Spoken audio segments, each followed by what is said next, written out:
bienvenue dans ce nouveau Reading Journal. On est lundi 30 mai. Je vous retrouve comme d'habitude pour vous parler de mes lectures. Donc cette nuit, j'ai encore eu beaucoup de mal à dormir, ce qui fait que j'ai terminé de lire Jeu de main de Alex Bellimo, le premier tome. C'est une lecture dont je vous avais déjà parlé dans le vlog précédent parce que c'était celle sur laquelle je vous ai laissé. Donc ici, nous suivons Camille. Camille, ça fait 3 ans qu'elle vit avec son père et la nouvelle compagne de celui-ci. Sa compagne Carole a 2 enfants, Liam qui lui est majeur, il était en cours en internat assez loin d'ici et il va revenir du coup en Floride, parce que je crois que c'est là où est la maison, si je vous dis pas de bêtises, revivre dans la maison familiale parce que sa fac est à côté et tout simplement il veut percer dans la musique et c'est là que se trouve son groupe. Camille et lui sont pas forcément en bons termes, on le sait dès le début du roman, ça fait 3 ans qu'ils se tirent dans les pattes, qu'ils ne peuvent pas se supporter, qu'ils se font des crasses l'un et l'autre. Et au bout d'un moment, en fait, Carole et son père, à Camille, ils en ont un petit peu ras-le-bol, ils vont leur imposer du coup de faire 2 activités par semaine pour essayer de ressouder les liens familiaux afin qu'ils se rapprochent. Donc, vous vous doutez qu'on ne serait pas dans une romance si ça ne touchait que la famille, bien entendu. Ils vont avoir plus que des liens familiaux, ils vont avoir des sentiments qui ne sont pas du tout fraternels, qui vont commencer à naître et cela va être très compliqué parce que comment dire à ses parents que on aime son demi-frère ou sa demi-sœur même s'il n'y a aucun lien de sang. Comment ça va être pris, quel est le regard des autres, surtout que ils sont censés se détester, donc ils vont jouer un petit peu ce jeu là. Et ce qui m'a fait un peu peur, c'est que cette partie là, voilà, ça fait à peu près ça du bouquin, et après on est vraiment dans la relation, comment ça se développe, et j'avais un petit peu peur qu'on ait beaucoup de je t'aime, moi non plus, qu'on tourne en rond dans l'histoire, mais pas du tout, parce que en plus de l'histoire qui tourne autour de Camille et Liam, on apprend à connaître Carole, la mère de Liam, on apprend à connaître légèrement Dave, le père de Camille, on apprend à connaître le groupe de musique dans lequel il vogue, on voit tous ces liens de famille et d'amitié qui se resserrent, c'est hyper chaleureux, c'est très agréable à suivre et surtout moi j'ai été très surprise de la fin. Je peux vous dire que pour moi Alex Bellimo fait partie des auteurs sadiques, des auteurs qui torturent leurs lecteurs. Je m'attendais pas du tout à une fin pareille, j'imaginais pas que le roman prendrait une tournure telle que cela. Je ne peux pas vous en parler pour ne pas vous spoiler, mais c'est vrai que ça a été très dur de lâcher ce bouquin et de me dire que j'avais pas le tome 2 sous la main. Le bouquin fait 600 pages, mais honnêtement pour moi on ne voit pas passer ces 600 pages, c'est un livre qui se dévore. Après il fait 600 pages mais c'est écrit gros donc ça se lit assez rapidement. Et on a des personnages attachants, on a de l'humour, on a des dialogues assez épiques, enfin on a aussi beaucoup de culture musicale parce que Camille est guitariste et pianiste, Liam à travers son groupe il joue de la batterie mais aussi de la guitare et on a beaucoup de références à des groupes de musique très connus, donc ça m'a fait passer un trop bon moment et j'ai hâte de pouvoir découvrir la suite qui sortira au mois de juillet. Donc je me suis fait une petite palle prévisionnelle pour la semaine. Elle est sensible d'évoluer en fonction des services presse que je peux recevoir ou non. Il y en a 2 qui devraient, voire même 3 qui devraient arriver cette semaine je pense. Après des fois ça a du retard, ça peut varier. Mais je me suis dit qu'il fallait que j'avance un petit peu dans mes lectures graphiques. Donc j'ai prévu de lire 3 mangas cette semaine. Le tome 5 de Magus of the Library de Mitsu Izumi.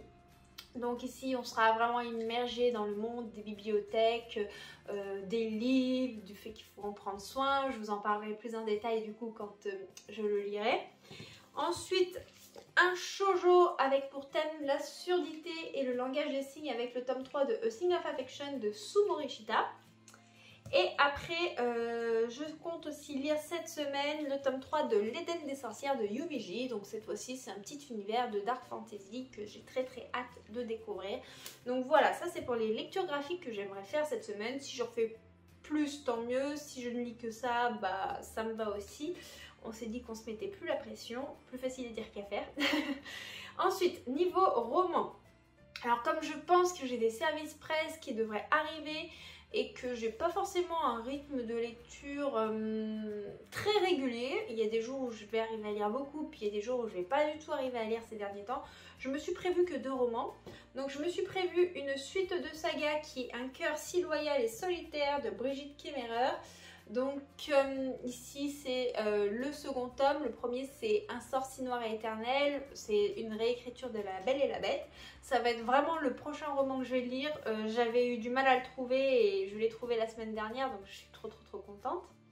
Et après je compte lire une romance avec un petit peu de suspense.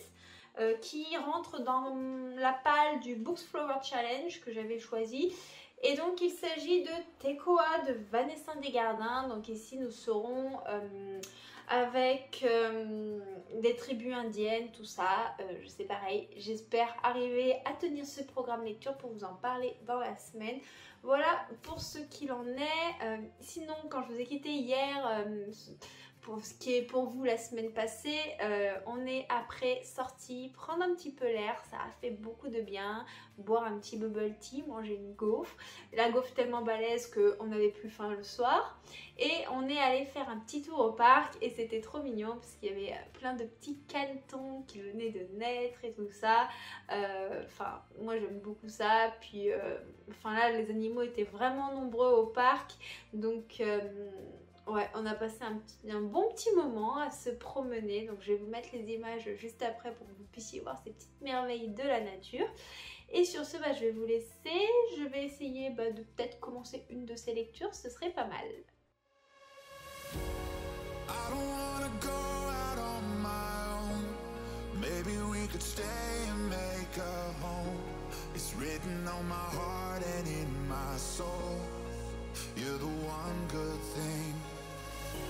And I don't think I've ever been so low, 'cause losing you was worse than losing hope. Hey coucou, je vous retrouve en ce mardi 31 mai parce que j'ai terminé une petite lecture, un petit manga. Hier soir, en rentrant de la salle de sport, je me suis posée et je me suis plongée dans le tome 3 de l'Éden des sorcières de Yumiji.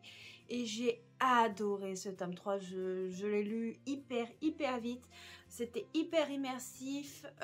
Donc pour ceux qui ne connaissent pas du tout ce manga, même si j'en ai déjà parlé quelques fois sur la chaîne, c'est vrai que je parle des lectures graphiques principalement dans les vlogs. On suit Pili. Pili, c'est une jeune sorcière. Elle vivait avec une ancienne sorcière, pas loin de la capitale, mais dans un endroit où elles étaient assez reculées. Avec elle, il y avait de la nature. Mais c'est vrai qu'on est dans un monde avec une terre qui a été saccagée, la nature au bout de l'humanité. Et l'humanité va mettre ça sur la faute des sorcières. Il y a une chasse aux sorcières qui a eu lieu suite à ça. Et donc, toutes les sorcières qui restent se cachent. Et Pili vivait en harmonie avec cette dame qui s'était occupée d'elle puisque Pili est orpheline. Et malheureusement, leur repère va être découvert suite à une erreur de Pili. Et Pili va faire promettre qu'elle trouvera l'Éden des sorcières. C'est un lieu paradisiaque où les sorcières sont entourées de la nature, où elles ne sont pas délaissées. Et donc on suit Pili vraiment dans sa recherche et dans les rencontres qu'elle va faire le long de son voyage. Donc on a un premier tome qui est vraiment posé là pour la découverte de l'univers. Le second, on est auprès de Pili vraiment dans sa recherche. Et suite à ce qui s'est passé dans le premier et le second, dans ce tome 3, on rentre vraiment dans l'action. Moi j'ai beaucoup aimé ça. D'ailleurs je trouve que les premières pages sont en couleur et c'est hyper beau, hyper immersif. J'adore le graphisme, la qualité. Voilà, je vous en montre pas plus parce que sinon je risquerais de vous spoiler. Mais j'ai pris un plaisir incommensurable. Je trouve que Pili, depuis le début de son voyage, elle a déjà gagné en maturité.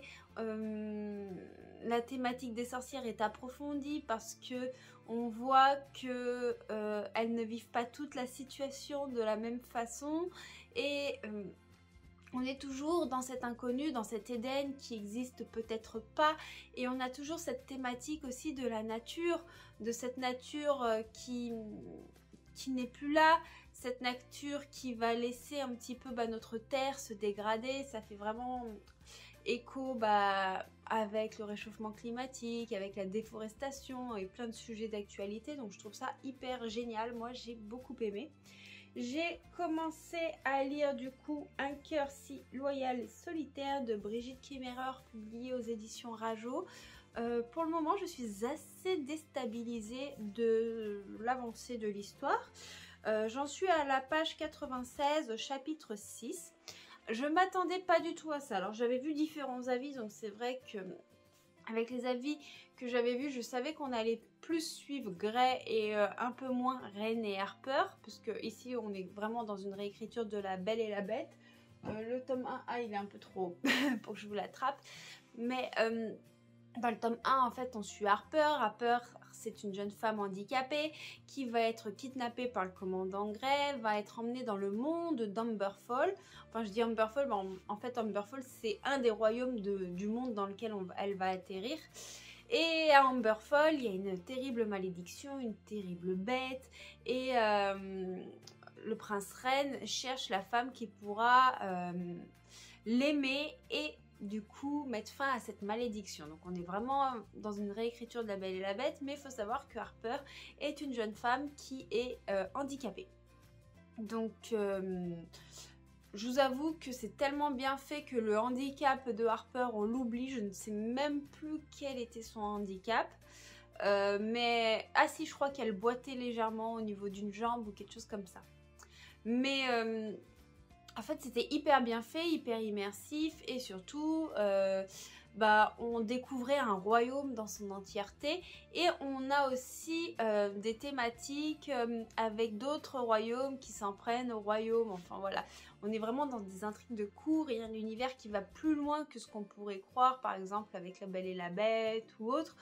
C'est vraiment quelque chose de poussé et j'avais adoré la thématique et la fin du premier tome m'avait totalement laissé pantoise parce qu'il se passait quelque chose et ce quelque chose était très intense et allait remettre vraiment tout ce qu'on croyait dans le premier tome en question. Alors je m'attendais vraiment à continuer à suivre les trois personnages principaux à travers leur point de vue narratif, c'est-à-dire qu'on avait les points de vue de Ren, Grey et Harper dans le premier tome et on alternait vraiment avec ceux-là, et cette fois-ci il y a d'autres personnes qui sont greffées. Donc Ren et Harper sont toujours présents mais beaucoup moins que dans le premier. Grey lui fait partie des personnages les plus présents puisqu'on va le suivre. Et on a un autre personnage de présent, je me souviens plus de son nom, alors je le cherche, qu'on va suivre, c'est Liamara. Voilà, qui est une des princesses d'un royaume ennemi d'Amberfall. Donc pour l'instant je ne sais pas où cela va me mener, je suis très curieuse et du coup je reviendrai vous en parler à ce moment-là. D'ailleurs j'avais aussi envie de vous parler d'un tuto que j'ai vu sur TikTok qui permet d'ouvrir ses livres en fait comme ceci sans casser le dos, et je l'ai fait avec celui-ci, ça fonctionne. Je l'ai testé aussi cette méthode avec celui-ci qui est gros, et la matière des livres chez Cherry Publishing, c'est une matière qui se casse assez facilement au niveau du dos, et c'est pareil, hier j'ai pu l'ouvrir sans casser le dos. Voilà, donc très très pratique. Je voulais du coup vous en parler, et ce que je vais faire c'est que je vais vous le montrer, comme ça ce sera plus simple. Baby, we should never sleep alone. This isn't how we used to speak so cold. Remember when our hearts would overflow? So tell me that it's all okay. Tell me we will find a better way. Just tell me that it's all okay. Just tell me that we'll find a better way. A better way, a better day. There's gotta be, it's you and me, it's everything. A better way, a better day. Just promise me. Du coup voilà pour le petit tuto pour ne pas casser le dos des livres. Donc bien vous mettre sur une surface plate par contre et prendre le temps de prendre des petites pages des deux côtés et de bien appuyer, et vous voyez le dos est assez intact. Bon, en plus ça c'est un livre avec une couverture assez souple, donc bon, c'est vrai que déjà ceux de chez Rajos sont pas connus pour plus se casser, mais ça se casse quand même avec la taille du bouquin. Mais par contre celui-ci, je sais que je l'ai fait sur celui-ci. Bon, et franchement il a pas trop morflé, sachant que je l'ai fait en cours de lecture et que j'avais légèrement fait une petite trace ici. Je sais pas si vous voyez, mais voilà, j'ai pu le lire en étant bien posé comme ça, et ça c'est hyper agréable, puisque des fois quand on veut pas abîmer son livre et qu'on est juste comme ça, voilà, c'est pas bien pratique. Voilà pour le petit tuto, j'espère que ça vous aidera, que ça vous sera un petit peu utile. Sur ce, je vais me dépêcher, puisque déjà hier je devais tourner une vidéo pour la chaîne et je ne l'ai pas faite. J'avais clairement la flemme et clairement pas envie. J'avais d'autres choses qui me préoccupaient, mais là ça y est, je vais m'y mettre. Je vais vous tourner la vidéo des réécritures de La Belle et la Bête, comme je vous avais déjà dit que je vous en ferai une. Donc comme elle est pour la semaine prochaine, je crois, je sais plus, enfin bref, je dois la publier courant juin, donc ce serait bien que je commence à la tourner, parce qu'après il y a aussi le montage à faire. Hey coucou, je vous retrouve, il est 15 h. J'étais en train de mettre plusieurs livres sur mon Vinted parce que je fais de la place dans la bibliothèque, et quand je regarde dans mes rayons des livres lus, ce que je fais, c'est que généralement j'enlève les livres que j'ai bien aimés mais qui ne m'ont pas marqué plus que ça, ou des livres que je n'ai pas aimés. Du coup j'ai fait une petite pile de livres juste ici que j'étais en train de photographier quand le livreur a sonné. Donc j'ai ouvert le carton parce que je savais pas du tout ce que j'allais recevoir, et il s'agit du coup de BFF de Caden, Safidine et Céphare. C'est publié aux éditions Delcourt, donc je viens de le recevoir en service presse de la part des opérations masse critique de Babelio. Comme vous savez, souvent ils me proposent, et quand c'est des livres susceptibles de m'intéresser, j'accepte. Et donc là on est dans une bande dessinée, j'ai une double vie, t'es genre agent secret, pas agent secret, mais j'ai une sorte de vie secrète. Tu vois, les vies secrètes, c'est pas le meilleur atout drague entre nous. La double famille, très peu pour moi. Non, c'est pas ça, c'est une histoire de potes. Donc voilà pour ce livre. D'ailleurs je suis un petit peu déçue puisqu'il s'est pris une petite tonche là. Voilà, juste ici, comme souvent dans le carton, donc je suis un petit peu dégoûtée. On va feuilleter un petit peu ce roman ensemble pour voir ce que ça donne.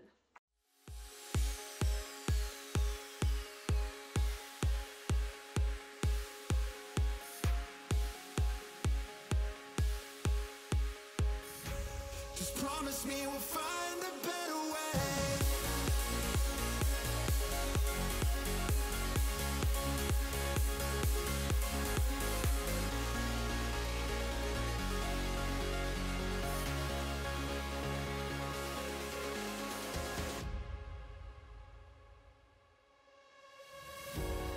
I don't wanna go out on my own.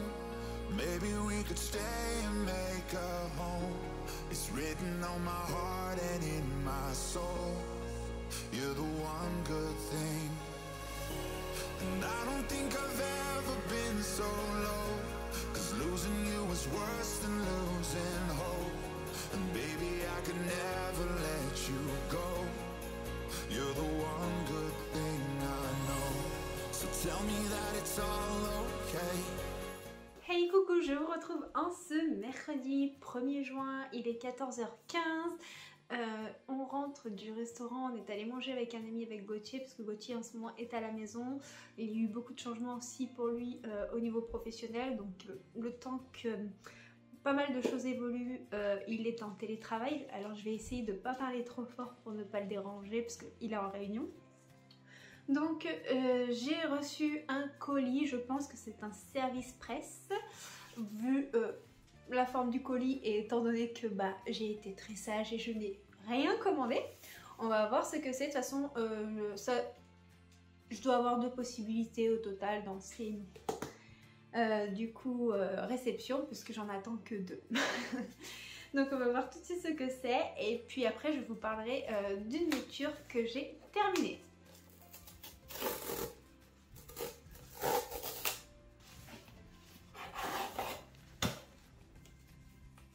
C'est celui que je pensais. Il s'agit du coup du tome 3 de Avenicia, Lumière ou Ténèbres de Théo Lemâtre. Donc c'est la fin de la trilogie. On va voir ce que va donner la bataille finale. Pour ceux qui ne connaissent pas, Avenicia, c'est une démone qui vit à Centralis et elle va tout faire pour intégrer une école d'anges afin d'avoir l'occasion d'aller sur Terre et de se venger de celui qui l'a assassinée quand elle était humaine. Voilà un petit peu le topo. Vous vous doutez que rien ne va se passer comme prévu. Et puis je vous en avais parlé beaucoup plus en détail dans des points lecture et dans les vlogs concernant chaque tome. Donc je ne vais pas trop redévelopper pour éviter tout spoiler, mais j'avais totalement adoré. Et j'avais particulièrement été absorbée par le côté addictif du second tome. Donc j'ai très hâte de me plonger dans ce 3e tome. Très contente. Il n'est pas très gros, je pense qu'il sera vite lu et j'espère le lire avant la fin de semaine parce que comme vous le savez, les services presse, je n'aime pas les faire attendre et c'est pour ça que je m'étais fait une petite pile de livres en début de semaine. C'est parce que je savais qu'il y avait des SP qui allaient arriver. En parlant de SP, j'ai terminé hier du coup de lire la bande dessinée BFF du coup de Cadence, Safidine et Fabre aux éditions Delcourt. Une très belle découverte. Alors si on ne me l'avait pas proposé en service presse, pour être honnête, je ne sais pas si je me serais arrêtée en librairie pour ce livre. Ici on est vraiment dans une histoire d'amitié, notamment un personnage que l'on suit particulièrement, Olivier. Olivier qui a une vie professionnelle secrète qu'il n'ose pas dire à ses amis. On est vraiment dans un roman mis en avant comme une sitcom, c'est-à-dire que je ne sais pas comment vous expliquer, on est dans un environnement qui n'a pas d'importance et c'est les interactions sociales avec des sujets de la vie courante qui vont être mis en avant. J'ai beaucoup aimé le graphisme, même si ce n'est pas mon style d'illustration préféré, qui est très simple, très épuré. Donc on a des personnages avec des visages assez arrondis, des nez assez pointus. On n'a pas forcément d'expression de visage travaillée, mais c'est vraiment les bulles de dialogue qui sont assez nombreuses, qui ont beaucoup d'importance. Et la couleur de chacun de ces graphismes sont adaptés à l'environnement. Et ça, j'ai trouvé ça très intéressant. Très original parce que si on est dans la nature on va avoir un fond vert, si on est une soirée on va avoir des couleurs qui font un peu plus fêtardes, voilà. Donc ce côté là est assez percutant. Après moi ce qui m'a particulièrement touchée ce sont les thématiques abordées, les sujets de vie. Alors attention, on a des scènes un peu d'adultère, nous sommes dans une bande dessinée qui est strictement réservée à un public adulte et j'ai trouvé que l'émotionnel avait une grande place parce qu'on va suivre particulièrement Olivier qui vit dans un petit studio, qui est intermittent du spectacle mais qui a priori n'a pas avancé dans la vie contrairement à ses amis. Et en fait Olivier c'est pas du tout ça. En réalité, il a beaucoup plus réussi que ça, mais il n'ose pas en parler à ses amis, il a peur du jugement. Et en même temps, ses amis ne le voient pas évoluer, ils lui balancent des vannes qui peuvent être un peu blessantes. Et il reste bloqué sur certaines choses du passé, avec des blagues qui finalement ne sont pas drôles. Donc Olivier il va afficher son sourire de façade, mais finalement, c'est qu'une apparence. Ça l'affecte beaucoup plus qu'il se doit.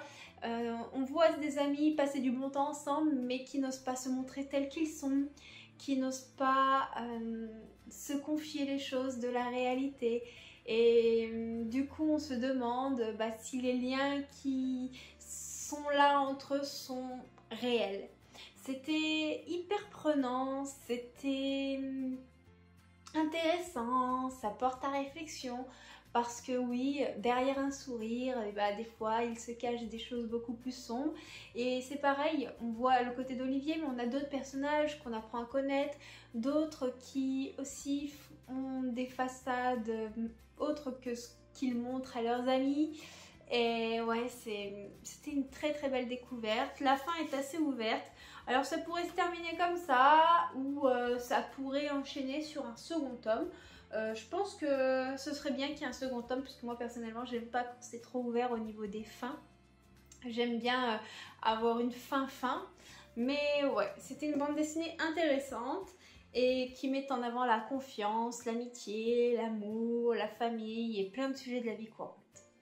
Hey, coucou, je vous retrouve en ce vendredi 3, il est 17 h parce que je suis allée à la boîte aux lettres.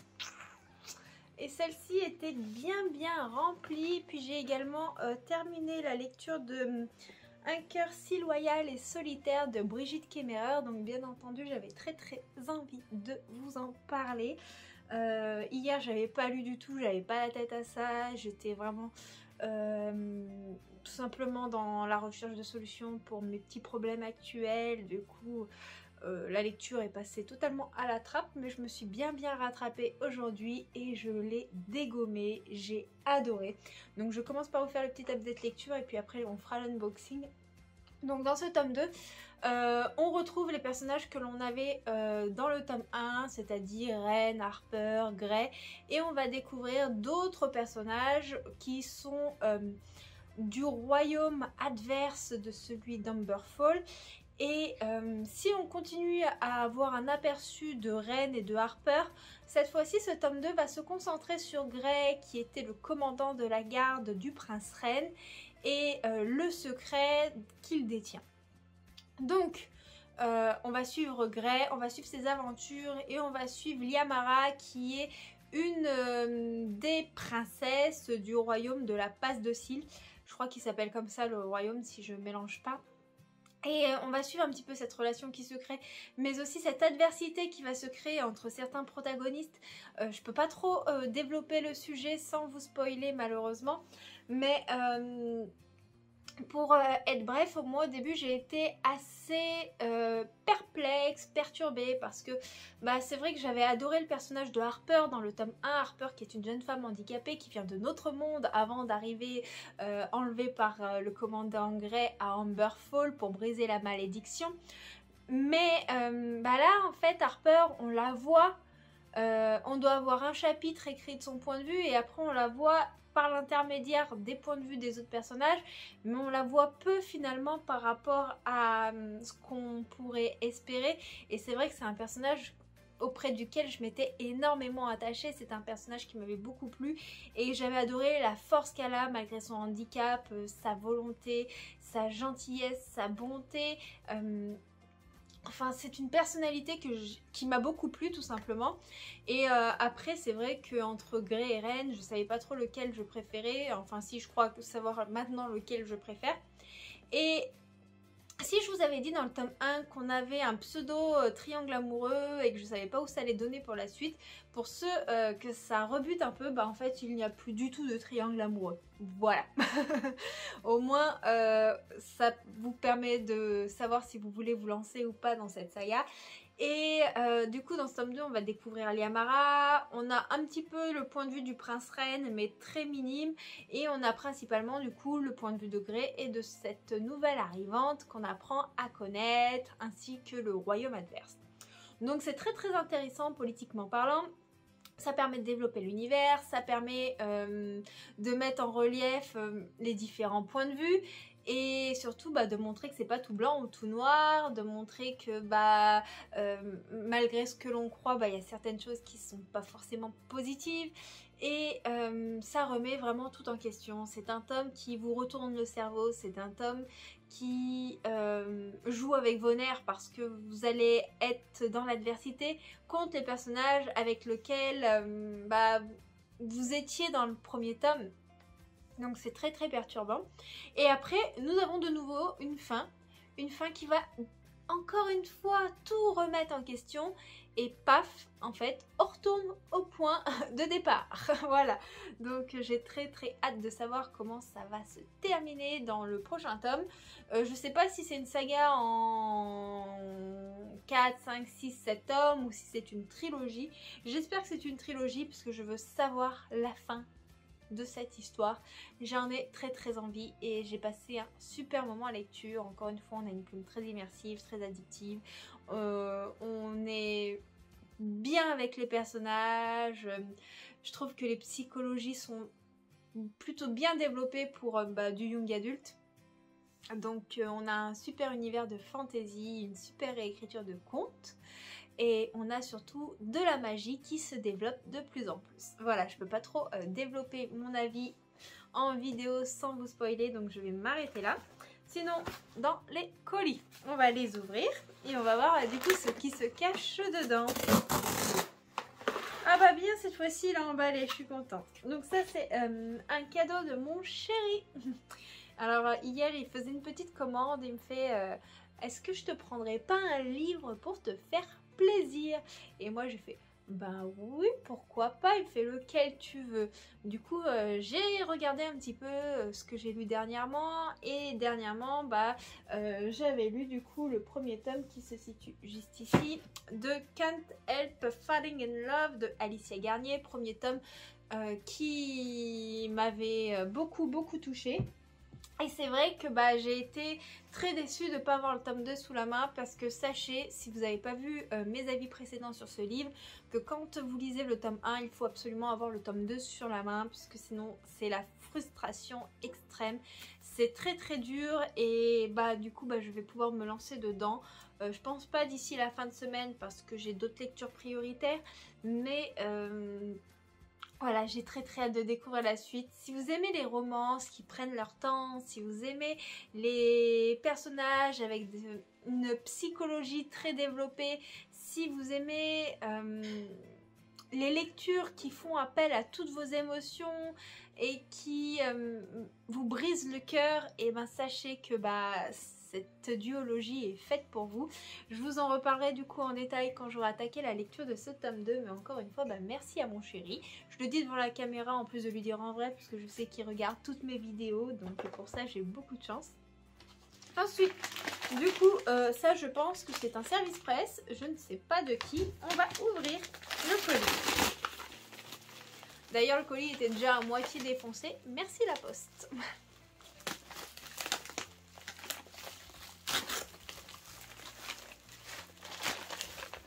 Ah ça y est, ça fait un moment que j'attendais lui. Blackout à New York, quand la lumière s'éteint, les cœurs s'allument. C'est de Daniel Clayton, Tiffany D. Jackson, Nick Stone, Angie Thomas, Ashley Wolf-Volk et Nicolas Youn. Je vous en avais parlé du coup dans la vidéo des sorties littéraires. Oh là là. Oh mais ils m'ont mis un marque-page et tout. Oh mais c'est trop fun. 6 autrices iconiques, un roman phénomène. Quand la lumière s'éteint, les cœurs s'allument. Trop beau. Donc c'est un livre que j'ai reçu de la part des opérations Masse Critique de Babelio. Il me semble que je vous en parle assez souvent des opérations Masse Critique en ce moment, mais c'est vrai qu'ils me proposent beaucoup de livres.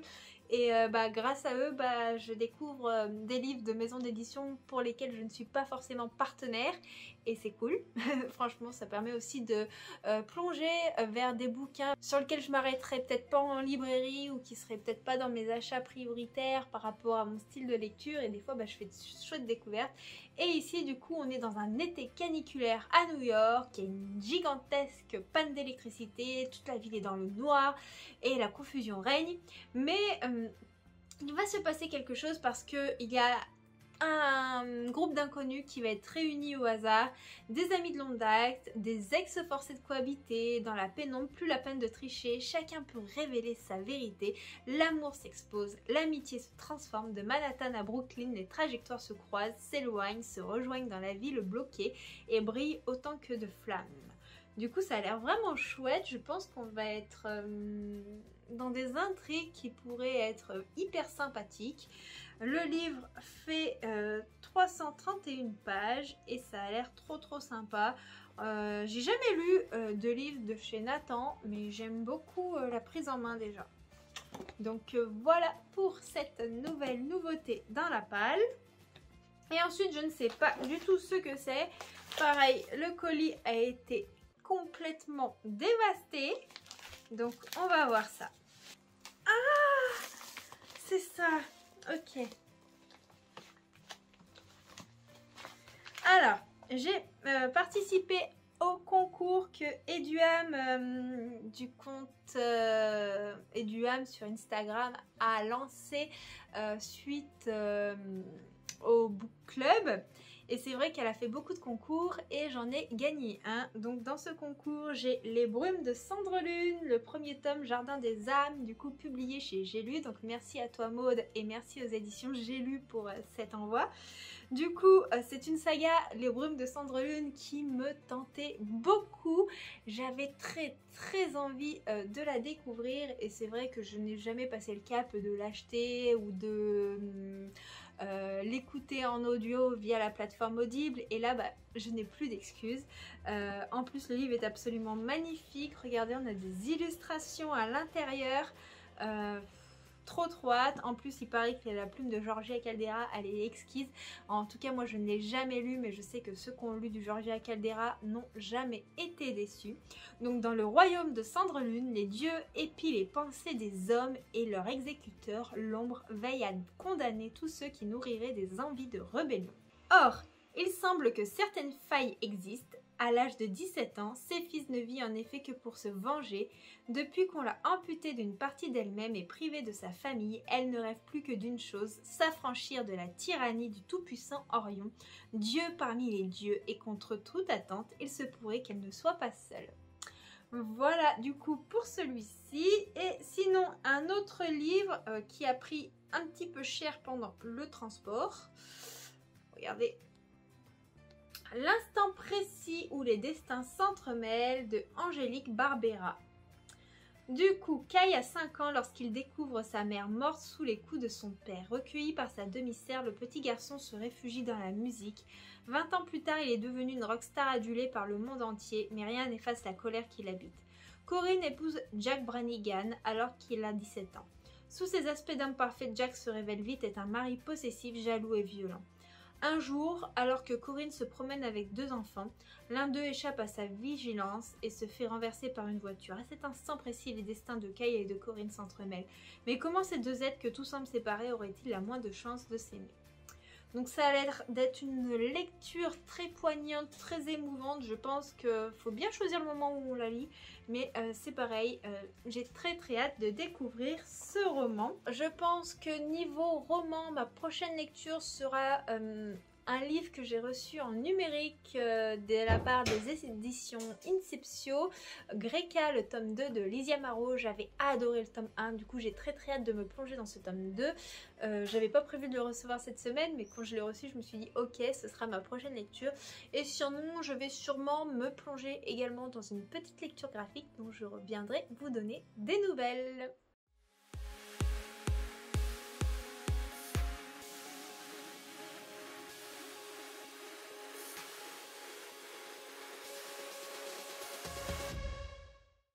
Hey coucou, je vous retrouve en ce lundi 6 juin 14h pour conclure tout simplement ce vlog.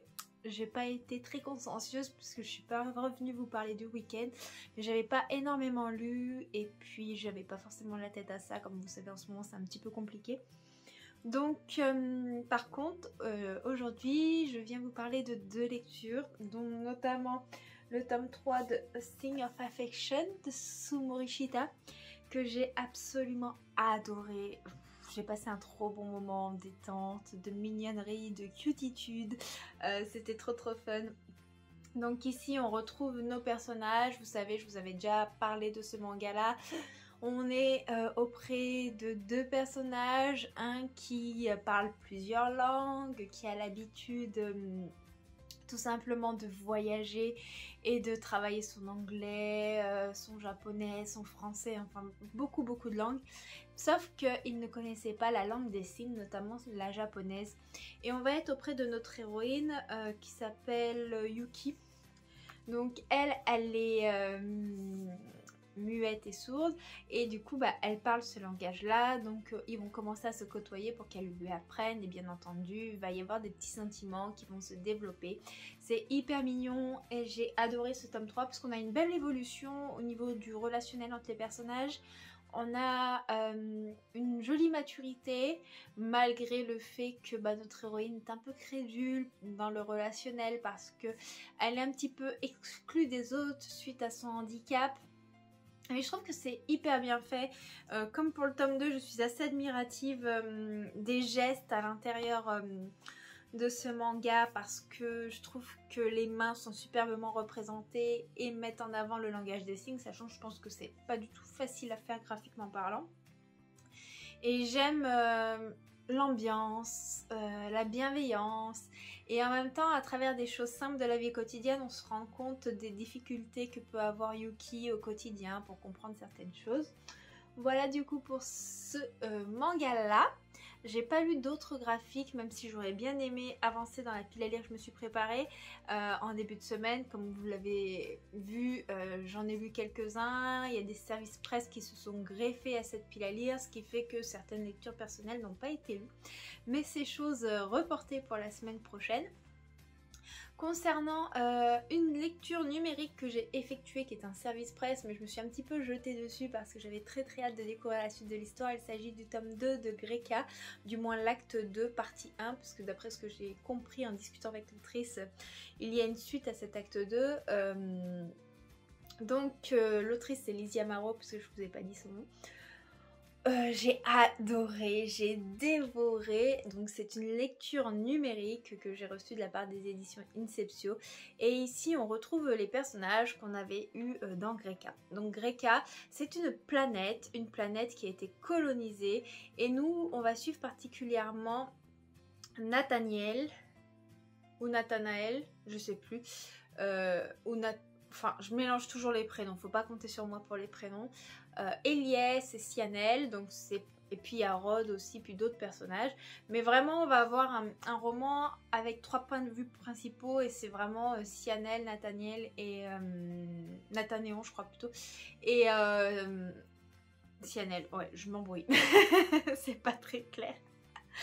Donc on suit ces 3 personnages là sur la planète Greka. Donc Sianel c'est la fille du gouverneur Jorson et à la base elle devait échapper au service militaire et suite à un relationnel avec son padré qui est pas du tout génial, elle va être obligée, sauf que Nathanéon la déteste parce que son père a un petit peu gâché la vie de la famille de ce jeune homme et qu'il a des responsabilités qui sont très difficiles à vivre au quotidien, tout simplement à assumer, et ça va un petit peu faire des relations houleuses. On va rentrer dans une histoire de science-fiction avec un petit côté enemies to lovers et j'avais adoré le tome 1 parce qu'on va découvrir la planète Greka, du moins certaines parties, on a un aperçu du contexte politique et on a un aperçu aussi de la technologie, de ce monde, enfin c'est hyper intéressant. J'avais beaucoup aimé la façon dont se développait l'histoire, sachant que l'univers est assez riche et qu'il y a pas mal de détails. Et dans ce tome 2, on rentre en plein dans le mille parce qu'à la fin du tome 1, Lizzie Amaro nous avait laissé avec quelque chose de très difficile à vivre, c'était assez sadique. Et donc dans ce tome 2, on reprend à cet endroit-là et on est vraiment dans le milieu des classes sociales très différentes, puisque du coup on va rentrer dans un milieu défavorisé suite à ce qui s'est passé à la fin et Sianel va en faire les frais. Elle va être prise au cœur d'événements qui malheureusement vont l'atteindre physiquement et psychologiquement, ce qui est tout à fait normal. C'est assez difficile de vous en parler sans vous spoiler et cela va faire que elle va développer un autre relationnel avec les camarades qu'elle s'est fait dans le tome 1 et on va suivre l'histoire évoluer suite à ce qui s'est passé et les rebondissements s'enchaînent. Ils s'enchaînent avec une rapidité assez surprenante et on n'a aucun répit dans cette histoire. Les Yamaru, elles vous coupent le souffle et vous êtes toujours là, menés par le suspense, les révélations. Même s'il y a certaines révélations par rapport au tome 1, j'avais déjà deviné. J'étais pas sûre et ça s'est confirmé, mais ça n'a rien gâché ma lecture parce que j'étais tellement contente d'avoir deviné cet aspect là. Enfin, c'était vraiment hyper chouette. J'ai passé un trop bon moment lecture et la fin m'a encore scotché. Voilà, je peux pas trop vous en dire plus sans spoiler et il faut que je prenne le temps de réfléchir à mon ressenti, à vous le poser avec des mots un peu plus clairs. Pour l'instant c'est un peu le fouillis, mais c'était vraiment une trop bonne lecture. Donc n'hésitez pas à aller voir le compte Instagram. Quand vous aurez cette vidéo, mon avis sera déjà sûrement en ligne et je pourrai vous en parler avec beaucoup plus de détails le temps que je le fasse dans un point lecture, que je pèse un peu mes mots et que je réfléchisse à comment parler de ce tome 2 sans spoiler le tome 1 parce que c'est vraiment ça qui est très délicat quand on avance dans une lecture. Voilà pour ce qu'il en est de mes lectures de la semaine. J'espère que vous avez passé un chouette moment, que vous avez fait des petites découvertes livresques ou tout simplement que ça a permis de vous aiguiller sur certaines lectures. N'hésitez pas vous à me dire en commentaire ce que vous avez lu cette semaine, si vous avez passé un bon moment ou juste à me mettre un petit smiley, ça me fait toujours plaisir. En attendant, je vous fais plein de bisous et je vous dis à très bientôt pour une prochaine vidéo. Ciao